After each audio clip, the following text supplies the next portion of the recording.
प्रिय दर्शकों, नमस्कार। एक बार फिर से उपस्थित हूँ आप सबके सामने विश्लेषण जन्म कुंडली का इस कार्यक्रम के अंतर्गत। आज जो आपके सामने कुंडली लेकर के आया हूँ, ये कुंडली आई है मेरे पास आगरा, पश्चिम बंगाल से। शुरू करते हैं आज का कार्यक्रम। कहीं नहीं जाना है, बिल्कुल बन के रहिएगा।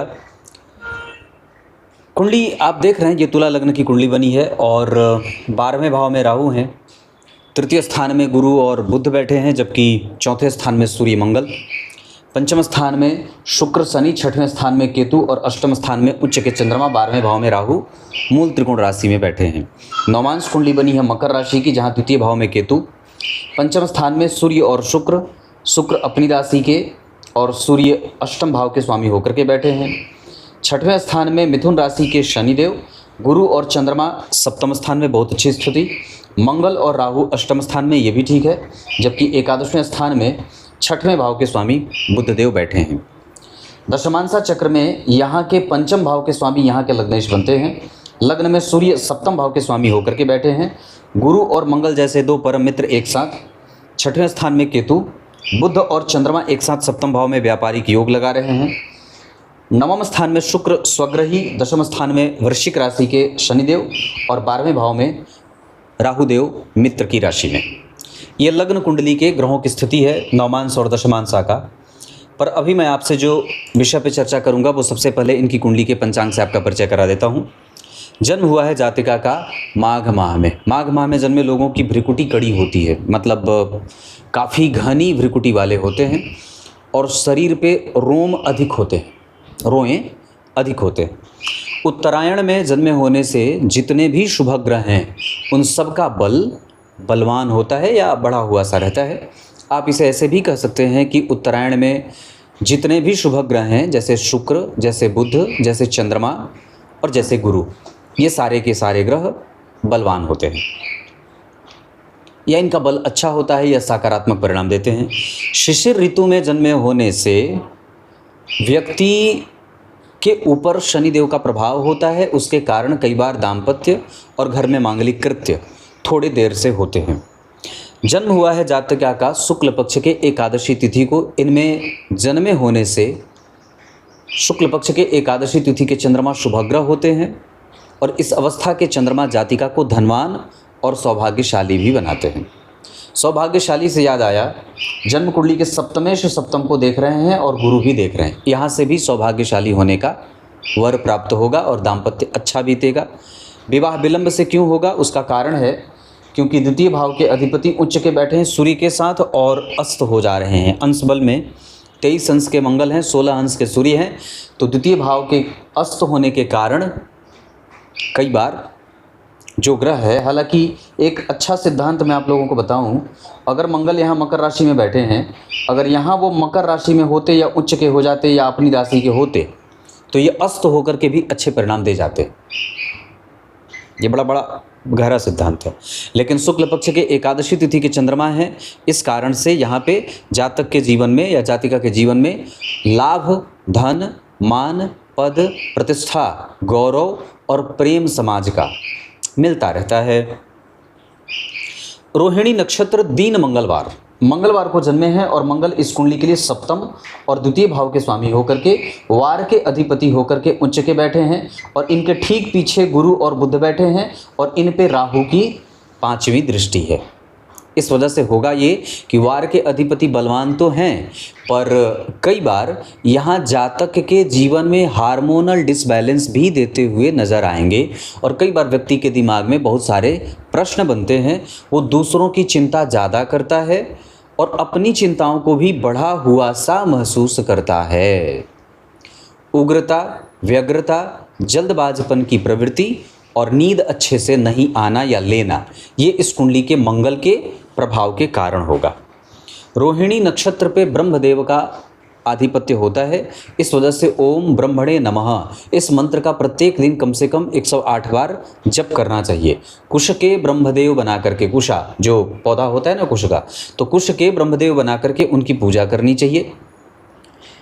जीवन में 1 से 2 बार पुष्कर क्षेत्र के मंदिर में ब्रह्मदेव के मंदिर का दर्शन करना चाहिए और वहाँ जाकर के पिंडदान करना चाहिए। ज्येष्ठ महीने के एकादशी को वहाँ जाकर के जरूर ही ब्रह्मदेव के मंदिर का दर्शन करना चाहिए। और चंद्रमा व्यवस्थित हैं, इस वजह से घबराने की कोई आवश्यकता नहीं है। जीवन में निरंतरता और धन का आगमन बना रहेगा। चिरचीटे की जड़ भी अपने गले में धारण कर सकते हैं, उसकी भी आवश्यकता इस कुंडली में दिखाई दे रही है। ऐन्द्र योग में जन्मे हैं, इस वजह से व्यक्ति सुखी मानसिकता का होता है।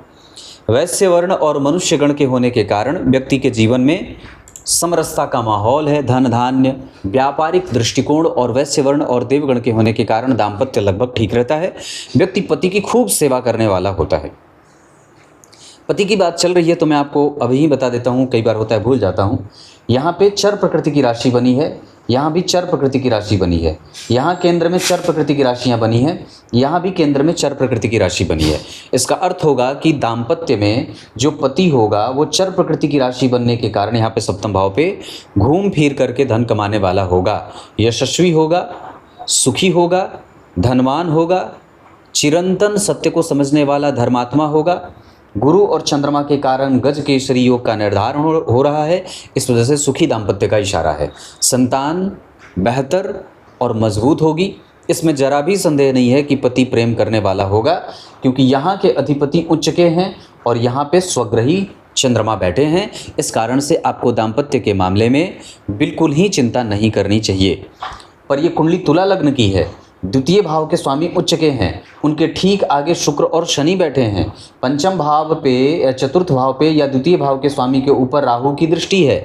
इस वजह से व्यक्ति आसानी से किसी विषय, किसी व्यक्ति, किसी वस्तु या किसी भी विषय को पसंद नहीं करता है।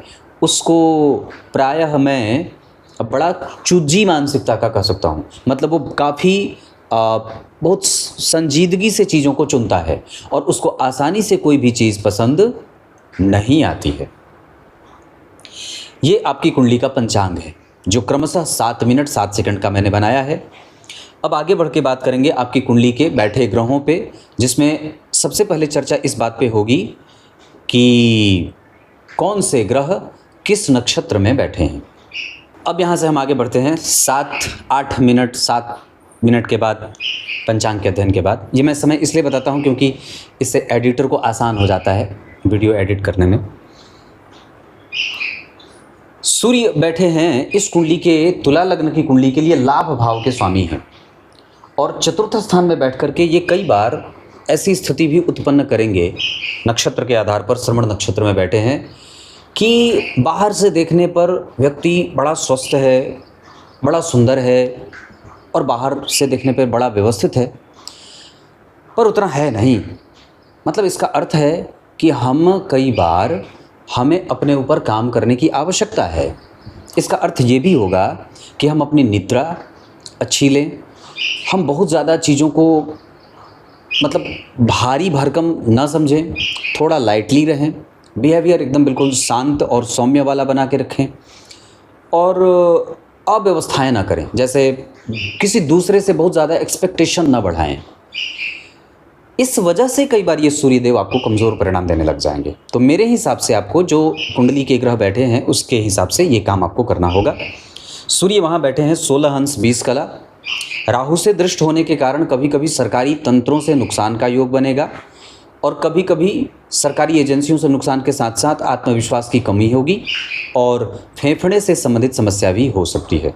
या इतना ही नहीं, कई बार जो व्यक्ति का आत्मविश्वास है या व्यक्ति का जो चरित्र चिंतन है, जो नैतिकता है, वो कभी कभी राहु की महादशा में प्रभावित होगी।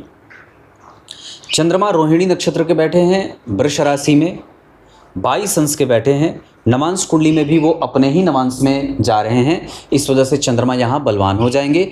इसका अर्थ होगा कि इस कुंडली के दशम भाव के स्वामी बलवान हैं। यहाँ पे दशम स्थान के अधिपति अष्टम स्थान में बैठे थे, उच्च के होकर के राहु से दृष्ट थे, किसी भी ग्रह से प्रभावित नहीं थे। अष्टम भाव पे राहु की दृष्टि कई बार आपकी चिंता बढ़ाएगी और अपनी दशा काल में राहु आपकी समस्या को बड़ा लंबा खींचेंगे और शौर्य योग लगेगा। दशम स्थान के अधिपति जब कभी भी अष्टम स्थान में बैठते हों और उच्च के होंगे, तुला लग्न की कुंडली में ही ये सिर्फ राजयोग बनता है जिसे शौर्य योग कहते हैं, जिसके कारण व्यक्ति के जीवन में अपने करियर को और अपने सामाजिक स्थिति को मेंटेन करने के लिए शौर्य और पराक्रम दिखाना पड़ता है या मेहनत करनी पड़ती है। चंद्रमा रोहिणी नक्षत्र में है, खाने पीने से संबंधित कोई भी काम कर सकते हैं, क्लरिकल कोई भी काम कर सकते हैं, पढ़ाने का काम कोई भी कर सकते हैं, तरल चीज़ों का कोई भी कारोबार कर सकते हैं। चंद्रमा आपकी कुंडली में वृष राशि में बैठे हैं, अवस्थागत वो बहुत अच्छी स्थिति में हैं, पर गुरु से 6वें 8वें के संबंध में जा रहे हैं, इस वजह से जिद्दपन भी दे देते हैं। कई बार व्यक्ति जिद्दी भी हो जाता है, हमें इसका ध्यान रखना होगा। उस चंद्रमा के ऊपर भी राहु की दृष्टि है, मतलब सूर्य के ऊपर भी राहु की दृष्टि है और चंद्रमा के ऊपर भी राहु की दृष्टि है। इसके कारण हमें कई बार जीवन में छोटी मोटी परेशानियां या स्वास्थ्य से संबंधित समस्या भी देखने को मिल जाती हैं। मंगल जन्म कुंडली में अपने ही नक्षत्र के बैठे हैं, धनिष्ठा नक्षत्र में 23 अंश के साथ मंगल पे राहु का प्रभाव, जहां व्यक्ति के घर में कलह का वातावरण। हालांकि यहां पे मांगलिक दोष भी पैदा होगा, जो कि उच्च के मंगल है, राहु से प्रभावित है, तो मंगल का प्रभाव रहेगा। क्योंकि गुरु और शनि केंद्र में नहीं है, इस वजह से ये कुंडली मंगलिक होगी और सामान्यतया ये कुंडली मंगलिक है। मतलब हमें इस बात का ध्यान रखना होगा कि विवाह जब कभी भी हो तो मांगलिक से ही हो। विवाह की दिशा कुंडली के आधार पर पूरब हो। विवाह जिनसे भी हो, वृष राशि वृष लग्न के हो, कुंभ राशि कुंभ लग्न के हो, मेष राशि और मकर राशि के हों तो ज़्यादा अच्छा रहेगा। पति जो होगा वो घूम घूम करके धन कमाने वाला होगा, लेकिन व्यवस्थित होगा, कोई कमज़ोर बात नहीं है। तो मंगल यहाँ पे अपने नक्षत्र में बैठे हैं और राहु से प्रभावित हैं। मंगल के ठीक पीछे गुरु बुध बैठे हैं, इस वजह से इस कुंडली का दाम्पत्य सुख बहुत अच्छा होगा। माता पिता का सुख भी सामान्यतया इस कुंडली में ठीक है। एनर्जी अच्छी है, समझने की शक्ति अच्छी है, साहस अच्छा है, निर्णय लेने की क्षमता भी अच्छी है। मंगल उच्च के होने के कारण व्यक्ति के निर्णय सही होंगे और उसके पैसे अटकेंगे नहीं। मंगल की दशा काल में व्यक्ति को पड़ोसियों का सुख, भवन भूमि वाहन का सुख आदि भी मिल सकता है। साथ ही साथ उस मंगल की दशा में अगर कोई स्थान परिवर्तन भी होता है तो आपके अनुकूल होगा। बुधदेव इस कुंडली के बनते हैं नवम भाव के साथ साथ 12वें भाव के अधिपति। तुला लग्न की कुंडली के लिए राजयोग कारक ग्रह होते हैं, तीसरे भाव में बैठे हैं गुरु के साथ, और यहाँ से बैठ करके नवम भाव पे उनकी दृष्टि जा रही है। तो जरा ध्यान से देखिए, तो नवम भाव के स्वामी नवम भाव को देख रहे हैं बुध, और नवम के कारक भी नवम भाव को देख रहे हैं। नवम भाव से नवम भाव में स्वग्रही शनि और शुक्र एक साथ बैठे हैं, जहाँ दोनों परम मित्र हैं। इस वजह से व्यक्ति के जीवन का धर्म जागृत है, आध्यात्म मजबूत है, पति पत्नी का सुख बहुत अच्छा है, भाग्य का लाभ बहुत श्रेष्ठ है, ऊंची शिक्षा, विदेश यात्रा और धन मान पद प्रतिष्ठा, ये सब बहुत ही अच्छे बने हुए हैं, इसमें जरा भी संदेह नहीं है। पर चंद्रमा के ऊपर जो राहु और केतु की दृष्टि पड़ी है, इसके कारण कई बार व्यक्ति को नज़र दोष भी लगती है और कई बार उसके ऊपर तंत्र प्रयोग भी दूसरों के द्वारा या शत्रुओं के द्वारा कराए जाते हैं। इस वजह से अपने आप को गुरु मंत्र से दीक्षित करना होगा, चिरचीटे की जड़ तात्क्षणिक धारण करना होगा, सूर्य को अर्घ निश्चित रूप से देना होगा, आदित्य हृदय का पाठ और देवी कवच का पाठ नित्य प्रति करना होगा। ये मैं इसलिए बता रहा हूँ क्योंकि सूर्य और चंद्रमा जैसे दो प्रकाशक ग्रह जब जन्म कुंडली में राहु और केतु के संपर्क में आ जाते हैं तो कई बार ये दूसरों के नज़र में व्यक्ति गड़ने लगता है और इसके कारण उसकी प्रगति बाधित भी होती है। क्लियर है? बुधदेव बैठे हैं 25 अंश के पूर्वाषाढ़ा नक्षत्र में और शुक्रदेव जन्म कुंडली में उच्चाभिलाषी हैं। इस वजह से आपको घबराने की कोई आवश्यकता नहीं है। आपका कम्युनिकेशन, आपका धर्म और आपकी आध्यात्मिकता के साथ साथ आपका कृतज्ञ होना, भगवान में प्रीति, दान पुण्य पूजा पाठ करना, ये सब आपकी कुंडली में अच्छे बने हुए हैं, इसमें ज़रा भी संदेह नहीं है। यहाँ मैं ये भी कह सकता हूँ कि व्यक्ति की यात्रा जीवन पर्यंत सुखी रहेगी। उसका कम्युनिकेशन, भाइयों के साथ संबंध, उसके पड़ोसियों के साथ संबंध, उसके माता के संबंध और माता का सुख 100% बहुत अच्छा बना हुआ है। देवगुरु बृहस्पति आपकी कुंडली में बनते हैं तीसरे के साथ साथ 6वें भाव के स्वामी, तीसरे भाव में बैठे हैं। उनके ठीक आगे सूर्य और मंगल और उनके ठीक पीछे कोई ग्रह नहीं। राहु और केतु से केंद्र में बैठे हैं। उनके ऊपर किसी भी पापक ग्रह की कोई दृष्टि नहीं है। इस वजह से देवगुरु बृहस्पति आपकी कुंडली में आपको भाग्यशाली, संतति वाला, उच्च मानसिकता का, श्रेष्ठ विद्या के धन से, श्रेष्ठ जगह से धन कमाने वाला, गंभीर और तत्व को जानने वाला, विषयों को समझने वाला, अच्छे दर्शन को जानने वाला, मतलब होता है ना वैदिक दर्शन में विश्वास रखने वाला, है ना। और साथ ही साथ धर्म को अपने जीवन में स्थान देने वाला, पुराणों का अध्ययन करने वाला, ब्राह्मणों का आदर करने वाला और सबके प्रति एक साथ एक जैसा व्यवहार रखने वाला समदर्शी बना देता है। देवगुरु बृहस्पति आपकी कुंडली में अच्छे बने हैं, उनकी दृष्टि सप्तम भाव के लिए बहुत अच्छी है, नवम भाव के साथ एकादशवें भाव के लिए बहुत अच्छी है। यहाँ वो तीसरे और छठवें भाव के स्वामी होने के बावजूद जो उनकी स्थिति बनी है वो आपके लिए बड़ी लाभकारी है। इसका अर्थ होगा कि ये एक तरफ दाम्पत्य को सुरक्षा दे रहे हैं, दूसरी तरफ ऊंची शिक्षा और भाग्य को सुरक्षित दे रहे हैं, और तीसरी तरफ आपके जीवन में लाभ और जीवन के प्रगति को सुदृढ़ बनाने में उनकी अच्छे खासे लाभ उनके देखे जा रहे हैं। जन्म कुंडली के 4 ही घर में सारे के सारे ग्रह बैठे हैं। यहाँ मैं थोड़ी सी और बात कर दूँ, 2 ग्रह यहाँ, 2 ग्रह यहाँ, 2 ग्रह यहाँ, यानी कि 1, 2, 3 और 4। राहु और केतु को इसमें नहीं गिना जाता है। इस वजह से आपकी कुंडली में केदार योग की स्थिति बन रही है। जिस जातक की कुंडली में केदार योग बनता है, यानी कि उसकी जन्म कुंडली के जितने भी ग्रह हैं वो सारे के सारे ग्रह सिर्फ जन्म कुंडली के 4 भावों में ही बैठ जाते हैं, इसे केदार योग की संज्ञा दी गई है। और ऐसा योग जातक को धीर, गंभीर, बुद्धिमान, संतति वाला, चरित्रवान और उच्च दार्शनिकता का दर्शन कराने वाला, मति भ्रम में कभी भी नहीं रहने वाला बना देते हैं। उसके निर्णय बड़े स्पष्ट हैं, उसकी बुद्धि बड़ी ऊंची है और वो धर्म का सदैव पालन करने वाला होता है। आपकी कुंडली में ये अच्छी बात है। उसके बाद बात करते हैं, गुरु मूल नक्षत्र में बैठे हैं 12 हंस के, स्थिति उनकी बहुत अच्छी है। और मैं समझता हूं कि तुला लग्न की कुंडली के लिए देवगुरु बृहस्पति चाहे कितने ही बुरे क्यों ना हो, यहाँ पे आकर के वो और अच्छे हो जा रहे हैं। यहाँ भी वो उच्च के हो रहे हैं और यहाँ भी वो मित्र के साथ मित्र की राशि में बैठे हैं। इस आधार पर मुझे तो लगता है कि इस कुंडली के देवगुरु बृहस्पति सबसे ज़्यादा अच्छे ग्रहों में से दूसरे से तीसरे नंबर पे आ जाएंगे। शुक्र आपकी कुंडली में अच्छे बैठे हुए हैं, आपकी कुंडली में शनि अच्छे बैठे हुए हैं, आपकी कुंडली में गुरु और बुध अच्छे बैठे हुए हैं, चंद्रमा भी लगभग ठीक बैठे हुए हैं। इस वजह से आपकी कुंडली अच्छी बनी है, घबराइए मत। अब आगे बढ़ के बात करते हैं, गुरु तक हमारी बात हुई है। यहाँ हमारी जो बात हुई वो 10 मिनट 5 सेकंड तक हुई है। आगे बढ़ते हैं, शुक्र की बात चल रही थी, गुरु तक हमारी बात हो गई थी। शुक्रदेव आपकी कुंडली के लग्नेश हैं। लग्न के अधिपति अगर जन्म कुंडली के योग कारक ग्रह के साथ किसी भी अच्छे भाव में बैठे हों, जैसे कि केंद्र या त्रिकोण में, तो ये बहुत अच्छी बात होती है। लग्न के अधिपति पंचम में बैठे हैं और त्रिकोणेश या केंद्र के स्वामी इस कुंडली के योग कारक ग्रह शुक्र और शनि या लग्नेश की युति शनि के साथ हो रही है, जो इस कुंडली के योग कारक ग्रह होते हैं। इस कुंडली में शुक्र और शनि का पंचम भाव में बैठना व्यक्ति को प्रेमी किस्म का, हाजिर जवाब, विवेकी, मजबूत इच्छा शक्ति वाला, पूर्व जन्म में भी लोगों को प्रेम देने वाला और प्रेम करने वाला होने के साथ साथ टैक्स कलेक्शन डिपार्टमेंट में काम करना, राजा के हिसाब किताब का लेखा जोखा रखने वाला और साथ ही साथ विवेकी पुरुष या स्त्री, ऐसा भाव दिखा रहा है। क्योंकि लग्नेश जब जन्म कुंडली के पंचम भाव में जाएंगे तो व्यक्ति को बुद्धिमान और विवेकी बनाएंगे और उसका ध्यान निरंतर प्रगति को प्राप्त करने वाला ही होता है। शुक्रदेव बैठे हैं पूर्वा भाद्रपद नक्षत्र में और गुरु मूल नक्षत्र में बैठे थे।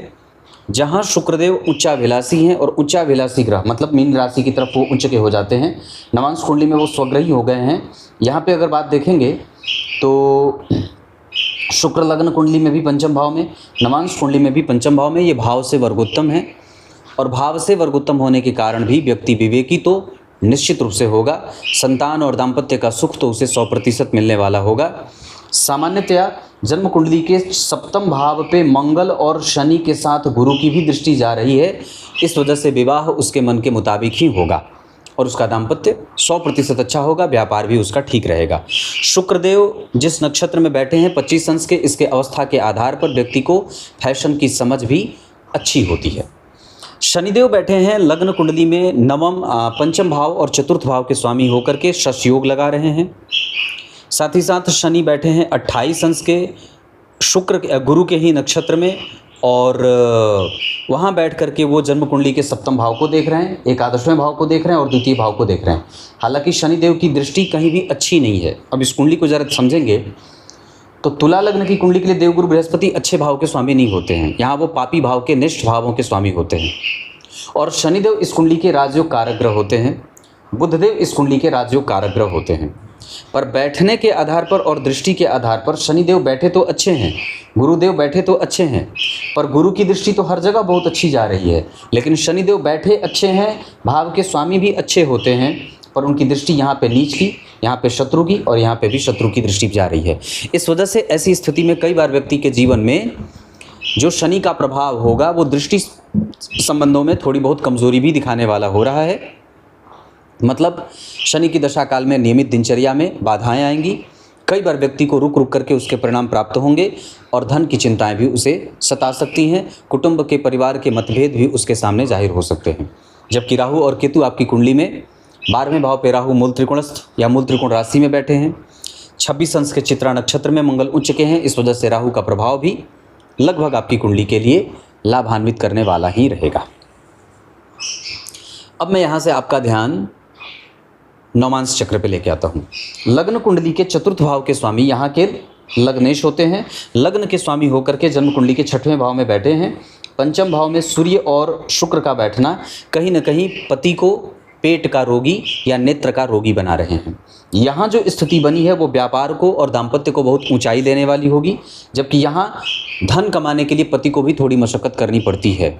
इतना ही नहीं, यहाँ जो मंगल और राहु बैठे हैं, यहाँ इस भाव के स्वामी चतुर्थ स्थान में या पंचम भाव में अगर बैठते हैं तो कई बार पति का धन गलत जगह पे भी खर्च होता है और पति को मित्रों से, मित्र के भाइयों से और भाइयों के मित्र से नुकसान भी उठाना पड़ता है। कई बार नौकर चाकरों से भी दिक्कतों का सामना करना पड़ता है। हालांकि यहाँ पे मंगल और राहु जो बैठे हैं वो कई बार ससुराल वालों से कभी कभी छोटे बहुत मतभेद दिखाई देते हैं। नवांश कुंडली में गुरु और चंद्रमा का सप्तम भाव में बैठना एक उत्कृष्ट दाम्पत्य का निशानी छोड़ रहे हैं। साथ ही साथ जन्म कुंडली के सप्तम भाव के ठीक पीछे शनि और आगे मंगल राहु, ये पापकर्त्री नहीं होगा, पर फिर भी उस भाव के आगे पीछे पापकर्त्री या पाप प्रभाव होने के कारण, लेकिन सप्तम भाव बलवान है, इस वजह से उसको डरने की कोई आवश्यकता नहीं है। सामान्यतः छोटे मोटे मतभेद शनि मंगल राहु केतु के कारण दिखाई दे सकते हैं। यहाँ ससुराल वालों के कारण, हालांकि सास और ससुर में से ससुर से ज़्यादा सास का सुख ज़्यादा मिलता दिख रहा है। दाम्पत्य 100% बहुत अच्छा है, टूटने जैसी कोई बात नहीं है। अब यहाँ से आपका ध्यान मैं दशमांसा चक्र पे लेके आता हूँ। नवमांसा पे मैंने क्या बात कही, केंद्र में 2 शुभ ग्रह का बैठना, पंचमेश का पंचम में बैठना, साथ ही साथ जन्म कुंडली के 9वें भाव के स्वामी का पंचम भाव को 11वें स्थान में बैठ करके देखना, ये अच्छा दाम्पत्य है। पति काम करने वाला मिलेगा, अच्छे पद वाला मिल सकता है, दाम्पत्य बेहतर है, इसकी जरा भी संकोच करने की कोई आवश्यकता नहीं है। लग्न कुंडली के पंचम भाव के स्वामी यहाँ के लग्नेश होंगे। व्यक्ति शिक्षा, कंप्यूटर, बैंकिंग, फाइनेंस, शेयर बाजार, कंसल्टेंसी और कानून आदि से संबंधित क्षेत्रों में या क्षेत्रों से धन कमा सकता है। लग्न में सूर्य बैठे हैं जो सप्तम भाव के स्वामी। हालांकि इस कुंडली के आधार पर शिक्षकीय योग ज़्यादा बने हैं। गुरु मंगल, गुरु बुध, मंगल उच्च के, द्वितीय भाव के स्वामी उच्च के, 9वें भाव के स्वामी गुरु के साथ बैठ रहे हैं। इस वजह से काफ़ी हद तक ये शिक्षकीय योग या बैठ करके धन कमाना, मतलब व्यक्ति स्वयं बैठ करके धन कमाता है, अपनी बुद्धि से धन कमाता है, शारीरिक श्रम थोड़ा कम करता है। गुरु मंगल का शिक्षकीय योग, यहाँ सूर्य का बैठना, शनि का जन्म कुंडली में चंद्रमा और बुध को देखना, गुरु जन्म कुंडली में मित्र के साथ शुक्र स्वग्रही। तो दशमांसा चक्र में जो स्थिति बन रही है उसके आधार पर व्यक्ति की कुंडली व्यापारिक ज़्यादा सिद्ध हो रही है। क्लियर है। दशमांसा कुंडली में शनि का लग्न में बैठना, बुध का केंद्र में बैठना, शनि का केंद्र में, बुध का केंद्र में और चंद्रमा का केंद्र में बैठना, और यहाँ गुरु और मंगल का द्वितीय भाव के स्वामी का तृतीय भाव में तृतीयेश के साथ बैठना, मित्र के साथ, इस बात का दर्शन करा रहे हैं कि व्यक्ति को बिठा बिठाया कुछ भी नहीं मिलने वाला है। धन कमाने के लिए जी तोड़ मेहनत करनी ही होगी। अष्टम भाव के स्वामी का दुह स्थान में जाना, ये कभी कभी मेहनत ज़्यादा करवाने पे विवश करेंगे। लग्न के अधिपति का चतुर्थेश पंचमेश के साथ बैठना, ये महान राजयोग बनेगा। धन भाव के स्वामी का उच्च का होना और लाभेश के साथ बैठना चतुर्थ भाव में, ये महान राजयोग, महान लाभकारी योग होगा। तृतीय भाव के स्वामी का 9वें भाव के स्वामी के साथ बैठना, ये व्यक्ति के अधिकार और कर्तव्यों की सुरक्षा करेंगे। शुक्र और शनि का एक साथ बैठना, शुक्र और शनि का एक साथ बैठना बहुत अच्छा। इस हिसाब से आपकी कुंडली ठीक है। बीमारी के मामले में स्वास्थ्य में पेट कमज़ोर हो सकता है और कई बार हृदय क्षेत्र परेशान कर सकता है। अष्टक वर्ग के आधार पर व्यक्तित्व ठीक है, आचरण ठीक है, दर्शन ठीक है, न्याय और आयु ठीक है। इसके साथ साथ हमारी वाणी भी ठीक है। हमें और मेहनत करने की आवश्यकता है। हमारा मन अशांत है। हम अपने घर की सफाई खुद से करेंगे, कुल देवता की सफाई खुद से करेंगे, कुल देवता की पूजा स्वयं से करेंगे, वास्तु देवता की पूजा खुद से करेंगे। इसके साथ साथ हमारी पढ़ाई बाधित हो सकती है कि पढ़ना चाहें पर फिर भी उसमें कुछ परेशानियों के कारण पढ़ाई बीच में रोकनी पड़ती है, या कई बार पढ़ाई कुछ और करते हैं, नौकरी कहीं और मिलती है। नौकरी और व्यापार दोनों ही इस कुंडली में किए जा सकते हैं। कंसंट्रेशन पे फोकस करना है, नियमित दिनचर्या का पालन करना है, बहुत ज़्यादा इमोशनल या सेंटिमेंट होकर के अपने प्रभाव को कमज़ोर नहीं करना है। पशु पक्षी, जल, विष वाले जानवर, नदी, तालाब, पोखरा, इन सभी चीज़ों से बच कर रहने की आवश्यकता है। ये मैंने इतनी बात कही है। नौकरी और व्यापार ठीक है, कंसंट्रेशन पे थोड़ा फोकस करना होगा, नियमित दिनचर्या का पालन करना होगा। भवन, भूमि, वाहन का सुख आपकी कुंडली में 100% बहुत अच्छा है। इस कुंडली के आधार पर सामाजिकता बिल्कुल अच्छी है और प्राप्त आप जितना करना चाहते हैं बिल्कुल कर सकते हैं। धर्म, अर्थ, काम, मोक्ष उच्च के सूर्य मंगल के साथ। काम भाव में गुरु और बुध, व्यक्ति अपनी जिम्मेदारियों को निभाएगा और पूरी ईमानदारी से निभाएगा। धर्म भाव में शनि धर्म करवाते हैं। अर्थ भाव में केतु व्यक्ति को अनुभव के साथ धन देते हैं, मतलब धन कमाना उतना आसान भी नहीं है क्योंकि यहाँ पे भी तृतीय भाव में बैठे हैं गुरु। धर्म, अर्थ, काम भाव के स्वामी उच्च के, तो दाम्पत्य बहुत अच्छा। मोक्ष भाव में उच्च के चंद्रमा, इस वजह से व्यक्ति को भगवान का पूजा पाठ, मंत्र जप और उनकी सेवा कैंकर्य करने की आवश्यकता है। धर्म के कारक धर्म अच्छा। अर्थ इस भाव के स्वामी उच्च के, बहुत अच्छा। काम इस भाव के स्वामी लाभे के साथ, बहुत अच्छा है। मोक्ष भाव में राहु बैठे हैं, बुढ़ापा अच्छा बीतता है सामान्यतया। इस कुंडली में लग्न के अधिपति पंचम भाव में बैठे हैं, तो हर 17वें वर्ष पे और बलवान होके बैठे हैं। हर 17वें वर्ष के जीवन में जो 17वां साल होगा, मान लीजिए व्यक्ति जब 17 वर्ष का हुआ, उसके बाद फिर 29 वर्ष का, फिर उसमें 12 जोड़ दीजिए। ऐसे हर जो 12 वर्ष होगा, पहला 17, उसके बाद उसमें 12 जोड़ा, फिर उसमें 12 जोड़ा, फिर उसमें 12 जोड़ा, तो जो आयु 12 जोड़ने पर प्राप्त होगी वो जातक के लिए लाभान्वित करने वाली होगी। अंश बल के आधार पर आपकी कुंडली में 28 अंश के साथ शनिदेव बलवान हैं। आत्मकारक ग्रह के रूप में शनिदेव उपस्थित हो रहे हैं। नौमांश चक्र में भी मित्र की राशि में हैं। त्रिकोण की यात्रा कर रहे हैं। दशमांशा चक्र के आधार पर भी वो व्यवस्थित हैं। इस वजह से आपकी कुंडली में कारोबार, निश्चिंतता और एक जो भाव होता है अच्छाई वाला, वो शनि की दशा में मिलेगा। राहु की अभी गुरु की दशा चल रही है। गुरु की दशा में शुक्र का अंतर, गुरु की दशा में सूर्य, चंद्रमा, मंगल का अंतर बहुत अच्छा बीतेगा, लेकिन गुरु की दशा में राहु का अंतर कमज़ोर बीत सकता है। उसी में शनि का अंतर भी कमज़ोर बीतेगा, जबकि शनि में शुक्र, शनि में गुरु, शनि में बुध, शनि में चंद्रमा, ये सारी अंतरदशाएं अच्छी बीतेंगी। षोडशांशा चक्र के आधार पर आपकी कुंडली में भवन, भूमि, वाहन आदि का सुख शनि, गुरु और चंद्रमा की दशा में लाभान्वित करेगी। माता और पिता में से पिता का सुख आपकी कुंडली में सामान्यतया ठीक देख रहा हूँ। माता का थोड़ा बहुत रुग्ण होना दिखाई दे रहा है। आप भाग्यशाली हैं, भाग्य आपसे पूछ करके आपकी इच्छा की पूर्ति करेगा। संतान का सुख इस कुंडली में 100% अच्छी है, इसमें ज़रा भी संदेह नहीं है। संतति के करियर को लेकर के और उसके वात, पित्त, कफ को लेकर के थोड़ा बहुत नियंत्रण रखना होगा या उसका ध्यान रखना होगा। अरिष्ट चक्र के आधार पर राहु और केतु की दशा में मृत्यु के योग बनेंगे, कष्ट होगा। राहु और केतु के साथ साथ आपकी कुंडली में चंद्रमा, मंगल बहुत अच्छे हैं, उनकी दशा में रोग व्याधि नहीं है। सूर्य की दशा में हृदय क्षेत्र परेशान करेगा, गुरु की दशा में बीमारी ठीक होगी, जबकि शुक्र, शनि और बुध की दशा में लाभान्वित होंगे, दवाइयाँ सूट करेंगी। विद्या अध्ययन इस कुंडली का ठीक है और पूजा पाठ आपकी कुंडली में बना रहेगा। धर्म क्षेत्र आपकी कुंडली का बहुत ज़्यादा अच्छा है। वार के हिसाब से अगर मैं बात करता हूँ तो आपकी कुंडली में शुक्रवार और शनिवार बहुत अच्छे हैं। अंक आपकी कुंडली के लिए 5 और 8 बहुत अच्छे रहेंगे। नक्षत्र आपकी कुंडली के लिए दान करने के लिए रोहिणी अच्छा रहेगा, उसके बाद श्रवण, उसके बाद रेवती, उसके बाद स्वाति, उसके बाद मृगशिरा, उत्तरा फाल्गुनी और उत्तरा भाद्रपद, ये नक्षत्र किसी भी काम को करने के लिए अच्छे रहेंगे। विवाह करने के लिए मैंने बात बता रखी है। धन कमाने के लिए आपकी कुंडली जा सकती है पश्चिम दिशा की तरफ, और furniture, IT, banking, finance, share बाजार, इसके काम आपकी कुंडली में 100% अच्छे बनते हैं। कोई लंबी बीमारी का खतरा इस कुंडली में नहीं है। ये इतनी सारी चीज़ें हैं। फेफड़ों का विशेष ध्यान रहे, आपका निर्णय सही है। और सामान्यतया अब मैं एक एक ग्रहों को बता देता हूँ कि कौन से ग्रह कैसा परिणाम करेंगे। तो सबसे पहले सूर्य यहाँ पे मकर राशि में, नवांश कुंडली में कहाँ बैठ रहे हैं? वृष राशि में। इसका अर्थ होगा कि ये ग्रह आपको अपनी दशा काल में यश, मान, पद, प्रतिष्ठा, धन, संतान, विवेक और अच्छा निर्णय लेने में सहायता करेंगे। चंद्रमा वृष राशि में, नवांश कुंडली में कर्क में, इस वजह से ये पराक्रम, धन लाभ, दाम्पत्य, परिवार, संतान और यश मान की वृद्धि करेंगे। मंगल यहाँ उच्च के बैठे हैं 10 नंबर में, यहाँ बैठे हैं 5 नंबर में। इस वजह से मंगल की दशा में छोटी मोटी बीमारियाँ या कई बार छोटे मोटे मतभेद देखने को मिल सकते हैं, मित्रों से नुकसान हो सकता है। बुध जन्म कुंडली में धनु राशि में बैठे हैं, यहाँ बैठे हैं वृश्चिक राशि में। बुध की दशा में स्वास्थ्य से संबंधित समस्या परेशान कर सकती है और कई बार आपको मेहनत थोड़ी ज़्यादा करनी पड़ सकती है, पर सामान्यतया उनकी दशा अच्छी जाएगी।